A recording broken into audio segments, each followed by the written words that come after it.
இந்த சூதாட்டம் நம்ம மனசில் பார்த்திங்கன்னா ஒரு 7 விதமான செயல்பாடுகளை சூப்பராக கொடுக்குங்க. அது என்னன்னு பார்க்கலாங்க. ஒரு நியாயமான வழிமுறைகளில் மனசில் நீங்கள் தெளிவாக இருந்து கேட்டாலே இந்த பிரபஞ்சம் நம்ம கேட்குறத விட அதிகமாக கொடுத்துட்டு போயிட்டே இருக்கும். ஆனால் நமக்கு அதுக்கு வழி தெரியாமல் நம்ம இந்த சூதாட்டத்தில், கேம்பிளிங்கில், online rummy game, play game, online trading கேம்னு ஏதோ போயிட்டு ஆசையின் அடிப்படையில் நீங்கள் செலவு பண்ணுறீங்க. நிறைய பேர் நான் 100 பேருக்கு அன்னதானத்தை பண்ணோம், 5000 பேருக்கு அன்னதானம் பண்ணோம், அதுக்கு எனக்கு பணம் வேணும்னு சொல்லிட்டு தவறான வழிகளை செஞ்சுட்டு நீங்கள் இதை செயல்படுத்துறது பிரயோஜனமே இல்லை. எல்லாமே நமக்கு மேலே ஒரு சக்தி இருக்குது, அவன் பார்த்துக்கிட்டு தான் இருக்கான்.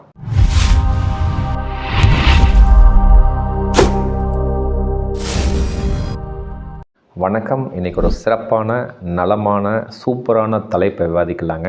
வீடியோக்குள்ளே போகலாம். அது நிறைய பேர் என்கிட்ட கேள்விகள் கேட்குறது என்ன தெரியுங்களா? அதில் மெயினாக பார்த்திங்கன்னா இந்த ஸ்ரீலங்காவிலேருந்து, மலேசியாவிலேருந்து, சிங்கப்பூர்லேருந்து, கேரளாவிலேருந்து, ஏன் நம்ம தமிழ்நாட்டிலேருந்து, இந்தியாவிலேருந்து நிறைய பேர் எனக்கு என்ன பண்ணுறீங்கன்னா, இந்த சில விதமான கேள்விகளை ரிப்பீட்டடாக கேட்குறீங்க.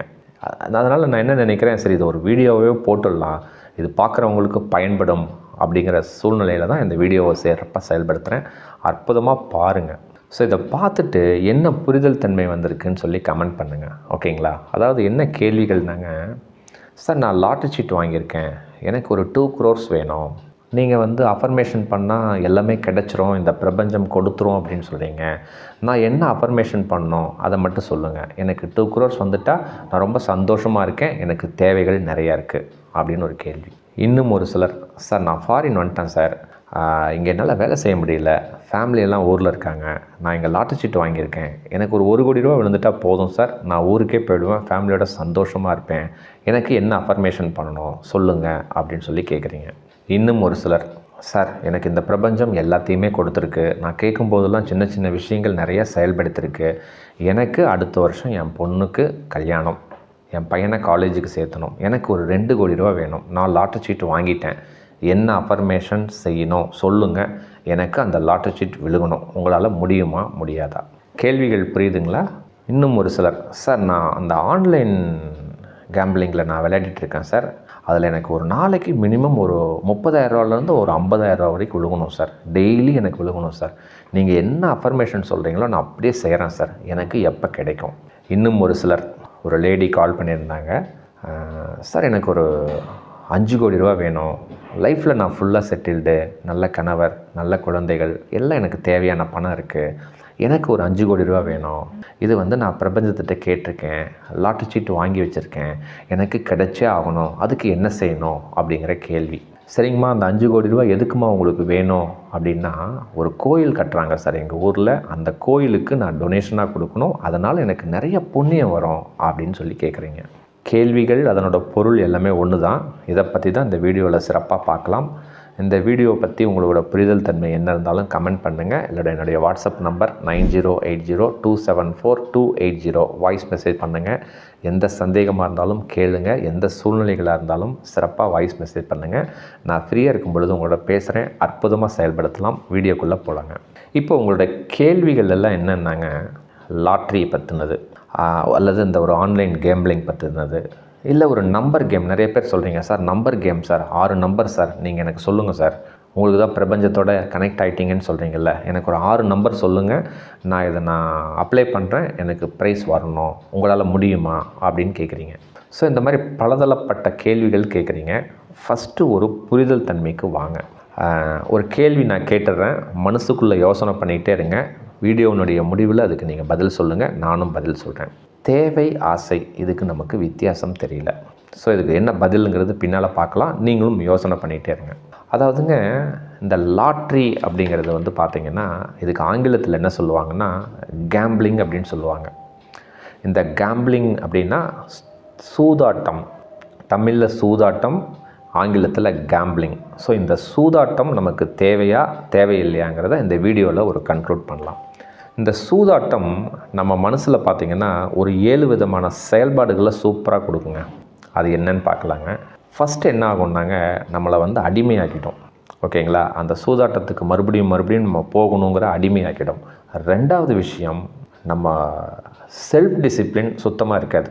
நம்ம ஒன்று சொல்லுவோம், அதை செய்ய மாட்டோம். அதாவது பொது ஒழுக்கமின்மை அப்படின்னு சொல்லுவாங்க. ஸோ ஃபஸ்ட்டு விஷயம் அடிமையாயிடுவோம். ரெண்டாவது விஷயம் பொது ஒழுக்கமின்மை, செல்ஃப் டிசிப்ளின் நமக்கு இருக்காது. மூணாவது விஷயம் நம்ம மனசில் நிறைய எதிர்மறையான எண்ணங்களை இந்த கேம்பிளிங் அல்லது இந்த சூதாட்டம் நமக்கு நிறைய உணர்த்துங்க. கொஞ்சம் யோசனை பண்ணி பாருங்கள். நாலாவது விஷயம் நம்ம வாழ்வாதாரத்தை சிறப்பாக பாதிக்குங்க. அஞ்சாவது விஷயம் இந்த சூதாட்டம், இந்த கேம்பிளிங் கடன் சுமையை ஏற்படுத்தும். ஆறாவது விஷயம் இது ஒரு வகையான ஊழலுங்க. ஓகேங்களா? அப்ரூவ் பண்ணி பண்ணுறாங்க, பண்ணல, வாட்டெவர். நம்ம மனநிலையை பொறுத்த வரைக்கும் இந்த கேம்பிளிங், இந்த சூதாட்டம்ங்கிறது ஒரு வகையான ஊழல். ஏழாவது விஷயம் இது ஒரு வகையான கிக்குங்க. இது ஒரு வகையான போதை. ஸோ இதுக்குள்ளே போய் நம்ம மாட்டிக்கிறோம். ஆனால் நம்ம தேவைகள் இருக்குது. நீங்களாம் என்ன கேட்குறீங்கன்னா, சார் நான் தேவையின் அடிப்படையில் தான் கேட்குறேன். என் பொண்ணுக்கு கல்யாணம் பண்ணணும், இந்த லாட்டரி சீட்டில் பணம் வந்தால் தான் நான் கல்யாணம் பண்ண முடியும் அப்படின்னு நீங்கள் கேட்குறீங்க. அதாவது நான் ஒன்று சொல்லட்டுங்களா, ஒரு பொண்ணு பிறக்குது, ஒரு பையன் பிறக்கிறான், உங்களுக்கு தேவைகள், ஒரு வீடு வாங்குறீங்கன்னா அதுக்கு ஒரு 15 வருஷம் 20 வருஷம் ஆகுது. ஒரு பையன் காலேஜ் படிக்கிறான்னா ஒரு 15 வயசு ஆகுது. அந்த 15 வருஷம் நீங்கள் என்ன செஞ்சீங்க? யோசனை பண்ணுங்கள். ஒரு கல்யாணம் பண்ணுறீங்கன்னா 20 வயசில் 25 வயசில் கல்யாணம் பண்ணுறீங்கன்னா அந்த 25 வருஷம் நீங்கள் என்ன செஞ்சீங்க? யோசனையே பண்ணுறதில்ல. நான் லாட்டரி சீட் வாங்கிட்டேன் சார், எனக்கு 2 கோடி ரூபா பணம் விழுந்தால் என் பொண்ணுக்கு சிறப்பாக கல்யாணம் பண்ணிவிடுவேன், நான் என்ன செய்யணும் அப்படின்னு தான் கேட்குறீங்க. ஃபஸ்ட்டு புரிஞ்சிக்கிங்க, இந்த லாட்டரி சீட்டு, இந்த ஆன்லைன் கேம்பிளிங் ப்ளஸ் அந்த நம்பர் கேம்பிங் எல்லாமே கேம்பிளிங்னு சொல்லுவாங்க. இது ஒரு வகையான சூதாட்டம். ஃபஸ்ட்டு இதை புரிஞ்சிக்கிங்க. இன்னொன்று இந்த இடத்துல நான் சொல்ல விரும்புகிறேன். இஸ்லாமிய மதத்தில் பார்த்திங்கன்னா இந்த சூதாட்டம் விளையாடக்கூடாது அப்படின்னே அவங்களோட மதத்தில் போதிக்கிறாங்க. மீறி செஞ்சால் தண்டனைகள் கூட கொடுக்குறாங்க. இது அவங்க மதத்துலேயே ஒரு கோட்பாடாக இருக்குது. ஏன் இன்னும் நீங்கள் சொல்லப்போனால் இந்து மதத்தில் பல நீதி நூல்களை பாருங்கள், இந்த சூதாட்டத்தை பற்றி நிறைய ரெப்ரசன்ட் பண்ணியிருப்பாங்க. ஏன் இந்த மகாபாரதத்தை எடுத்துக்கோங்க, சூதாட்டத்தினால தான் வரலாறே அழியுது, அந்த நபர்கள் அழிஞ்சதே சூதாட்டம் தான் அப்படின்னு சொல்லியிருக்காங்க. அதே மாதிரி நலன் கதை உங்களுக்கு தெரியும். அந்த நலன் கதையும் பாருங்கள், சூதாட்டத்தினால தான் நிறைய சாம்ராஜ்யங்கள் அழிஞ்சிருக்கு. ஸோ எல்லா மதத்தினரும் இந்த சூதாட்டம், இந்த கேம்பிளிங் வேண்டான்னு தான் சொல்கிறாங்க. ஆனால் நம்ம ஒரு ஆசையின் அடிப்படையில், நல்லா புரிஞ்சுக்கிங்க, ஆசையின் அடிப்படையில் அதை கையில் பிடிச்சிக்கிறோம். அதுக்கு இந்த பிரபஞ்சம் உதவணும்னு சொல்கிறீங்க. நீங்கள் தான் இதுக்கு விடை சொல்லணும். கொஞ்சம் யோசனை பண்ணி பாருங்கள். அதாவது நம்ம தேவைகள் சரிங்க, நம்ம தேவைகளை ஒரு நியாயமான வழிமுறைகளில் மனசில் நீங்கள் தெளிவாக இருந்து கேட்டாலே இந்த பிரபஞ்சம் நம்ம கேட்குறத விட அதிகமாக கொடுத்துட்டு போயிட்டே இருக்கும். ஆனால் நமக்கு அதுக்கு வழி தெரியாமல் நம்ம இந்த சூதாட்டத்தில், கேம்பிளிங்கில், online rummy game, play game, online trading கேம்னு ஏதோ போயிட்டு ஆசையின் அடிப்படையில் நீங்கள் செலவு பண்ணுறீங்க. யாராவது நம்புறீங்களா? 1 லட்ச ரூபா கொடுத்தா மாதம் 10,000 தரேன், 15,000 தரேன், ஆளே தெரியாது, பணத்தை போடுறீங்க, லாஸ் ஆகிடுறீங்க. காரணம் ஆசை. லாட்டரி சீட்டு ஒரு வகையான ஆசை, ஆன்லைன் கேமு ஒரு வகையான ஆசை, ரம்மி கேம் அது ஒரு வகையான ஆசை. ஸோ எல்லாமே ஆசையின் அடிப்படையில் தான் நீங்கள் போய் பணத்தை இழக்கிறீங்க, மனசை இழக்கிறீங்க. இதில் வேறு சொல்லிடுறீங்க, இந்த பிரபஞ்சம் கேட்டால் கொடுக்குன்னு சொல்கிறீங்களே, ஏன் கொடுக்கலங்கிற கேள்வியும் நீங்கள் கேட்குறீங்க. ஃபஸ்ட்டு புரிஞ்சுக்கிங்க. அதே மாதிரி இந்த இடத்துல ஒன்று சொல்ல விரும்புகிறேன். ஒரு கோயிலுக்கு நீங்கள் அந்த கோயில் கன்ஸ்ட்ரக்ஷனுக்கு நீங்கள் பணம் தரணும். அதுக்கு இந்த லாட்டரி சீட்டில் பணம் வந்தால் தான் நீங்கள் கொடுப்பீங்களா? அதனால் உங்களுக்கு புண்ணியம் வரும்னு வேறு நீங்கள் எதிர்பார்க்குறீங்க. கொஞ்சம் யோசனை பண்ணி பாருங்கள். இந்த இறைவன் நமக்கு மேலே இருக்கிற சக்தி பணத்தை கேட்டதுங்களா? நம்மளாக ஒரு கனவு கண்டுக்கிட்டு இந்த கோயிலை செய்யணும், அந்த கோயிலை செய்யணும், நான் இப்படி செய்யணும். ஏங்க நம்மளால் என்ன முடியுமோ அதை சிறப்பாக செய்யுங்க. அவ்வளோதாங்க லைஃப், அவ்வளோதான் வாழ்க்கை, அவ்வளோதான் சந்தோஷம். நிறைய பேர் நான் 100 பேருக்கு அன்னதானத்தை பண்ணோம், 5000 பேருக்கு அன்னதானம் பண்ணோம், அதுக்கு எனக்கு பணம் வேணும்னு சொல்லிட்டு தவறான வழிகளை செஞ்சுட்டு நீங்கள் இதை செயல்படுத்துறது பிரயோஜனமே இல்லை. எல்லாமே நமக்கு மேலே ஒரு சக்தி இருக்குது, அவன் பார்த்துக்கிட்டு தான் இருக்கான். நீங்கள் 500 பேருக்கு அன்னதானம் பண்ணுங்கள், 1000 பேருக்கு அன்னதானம் பண்ணுங்கள், நான் நல்லது செய்கிறேன்னு சொல்லி போஸ்ட் விட்டுங்க. ஆனாலும் நம்ம பாவ கணக்குகள், கர்ம பலன்கள் ஏறிட்டு தான் இருக்கும். இதை ஃபஸ்ட்டு புரிஞ்சுக்கிங்க. ஸோ நம்ம செய்கிற வேலைகள், தொழில்கள் ஒரு தேவையின் அடிப்படையில் இருக்கும். நம்ம மனசு செயல்படுத்தக்கூடிய செயல்பாடுகள் ஒரு தேவையின் அடிப்படையில் இருக்கணும், ஆசையின் அடிப்படையில் இருக்கக்கூடாது. சிம்பிளாக சொல்லட்டுங்களா? 100 பேருக்கு அன்னதானம் பண்ணுறீங்க, 200 பேருக்கு அன்னதானம் பண்ணுறீங்க, ஒரு கோயில் ஃபங்க்ஷனில் அன்னதானம் அப்படின்னு சொல்லி பெருசாக பேர் போட்டுக்கிறீங்க. இதெல்லாம் நமக்கு ஒரு நல்ல ஒரு வளர்ச்சியை கொடுக்கும்னு நினைக்கிறீங்க?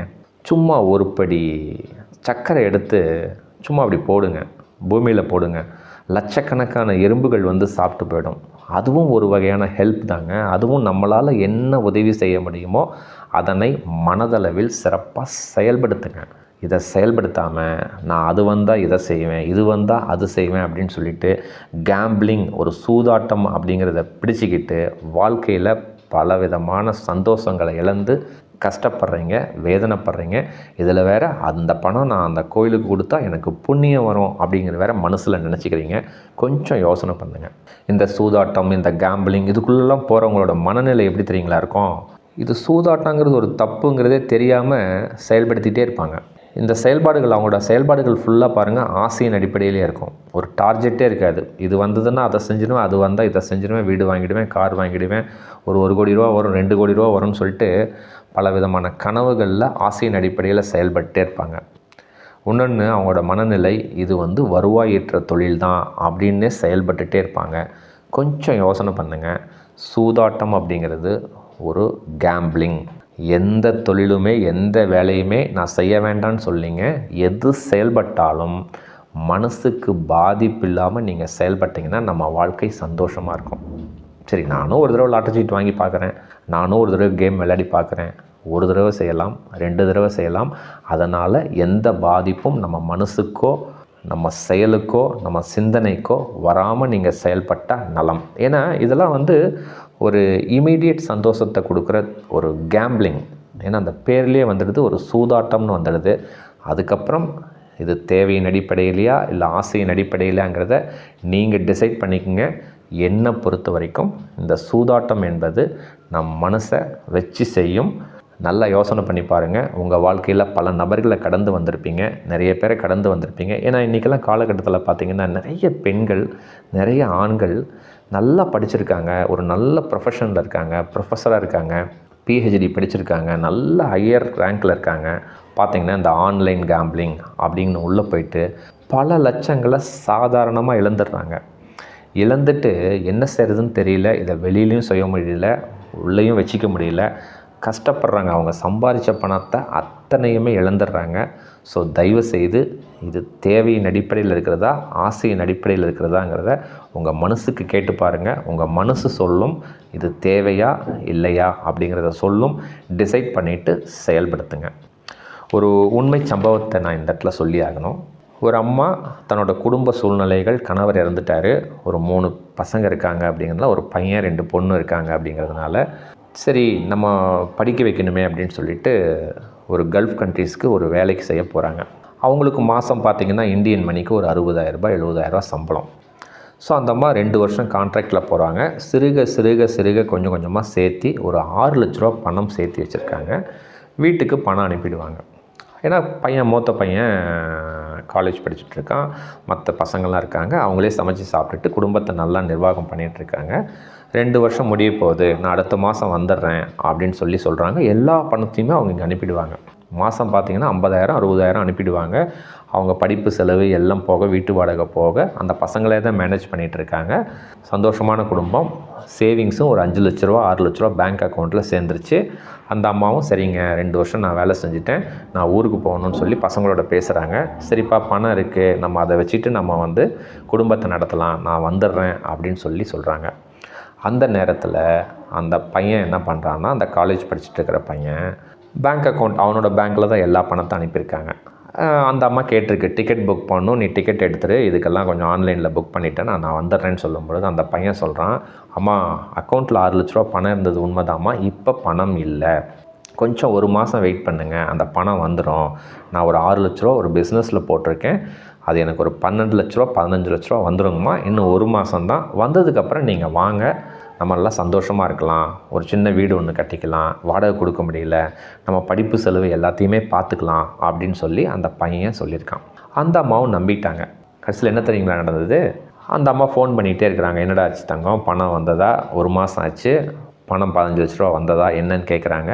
அப்போ அந்த பையன் சொல்கிறான், அம்மா ஆன்லைனில் ஒரு கேம்பிளிங் இருந்தது, அதில் நம்ம ஊரில் நிறைய பேர் பணம் போட்டாங்க, நானும் அதை நம்பி போட்டுட்டேன், இப்போ சுத்தமாக அந்த கம்பெனி அந்த ஆப்பே இல்லை, என்ன செய்கிறதுனே தெரியல, யார்கிட்ட கேட்குறதுனே தெரில அப்படின்னு சொல்லியிருக்கான்.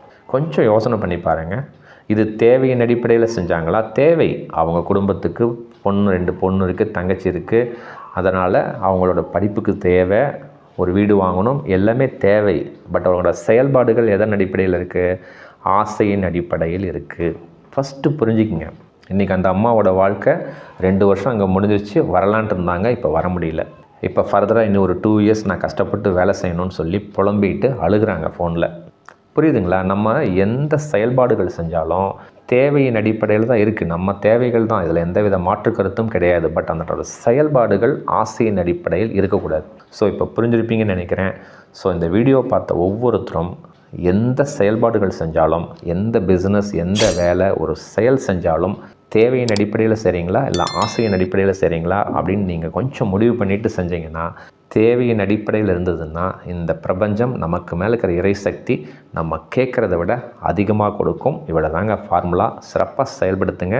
இதில் எந்த சந்தேகமாக இருந்தாலும் வாய்ஸ் மெசேஜ் பண்ணுங்கள். நலமாக பேசலாம், அற்புதமாக செயல்படுத்தலாம். இந்த வீடியோ பிடிச்சிருந்ததுன்னா உங்கள் நண்பர்களுக்கு, உறவினர்களுக்கு நலமாக அனுப்புங்க. அடுத்த வீடியோவில் இன்னும் சூப்பரான தலைப்பில் அற்புதமாக விவாதிக்கலாங்க. மிக்க நன்றி, மகிழ்ச்சி.